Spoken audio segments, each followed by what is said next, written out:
What happens when a grumpy old lady meets a muddy little puppy? Magic. The town always whispered about Mrs. Doyle, the cranky old woman who chased away stray cats and grumbled about barking dogs. Her garden, pristine, not a paw print in sight.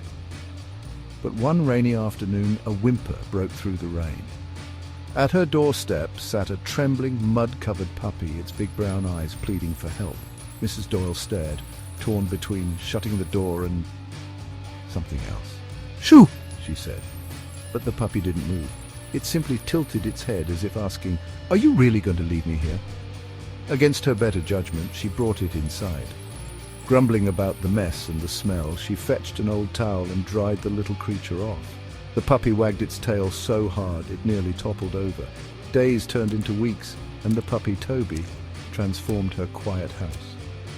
Mrs. Doyle laughed at his antics, talked to him like an old friend, and even left a small patch of her garden for him to dig in.